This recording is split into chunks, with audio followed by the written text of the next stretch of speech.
जिल्हा परिषदेचे मुख्य कार्यकारी अधिकारी कुलदीप जंगम, अतिरिक्त मुख्य कार्यकारी अधिकारी संदीप कोहिनकर यांच्या अभिनव कामकाज करण्याच्या पद्धतीवरून प्रेरणा घेऊन जिल्हा परिषदेत एक आगळीवेगळी परीक्षा घेण्यात आली।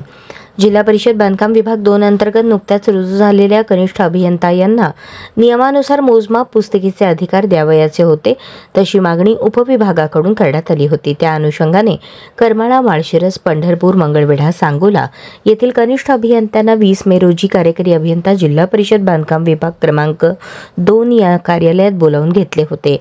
त्यांची अचानक लेखी वस्तुनिष्ठ स्वरूपाची परीक्षा घेण्यात आली।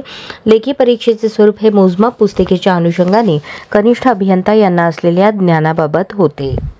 या परीक्षेला एकूण 13 कनिष्ठ अभियंते हजर होते आणि सर्वच्या सर्व जणांनी लेखी परीक्षा चांगल्या गुणांनी उत्तीर्ण होण्याचा मान मिळवला।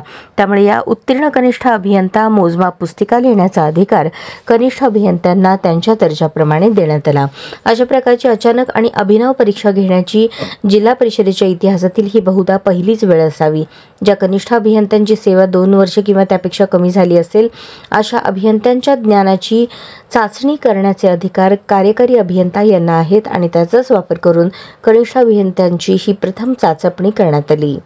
परीक्षेचे स्वरूप हे महाराष्ट्र लोकसेवा आयोगाच्या अभियांत्रिकी परीक्षेतील वस्तुनिष्ठ स्वरूपाच्या प्रश्नांवर आधारित होते।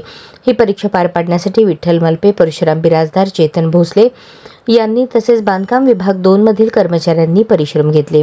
अशा स्वरूपाची परीक्षा घेतल्याबद्दल संबंधित कनिष्ठ अभियंत्यांनी आश्चर्य व्यक्त केले, तसेच आपल्या ज्ञानाचा उपयोग दैनंदिन कामकाजात करता येतो याची प्रचिती देखील घेतली।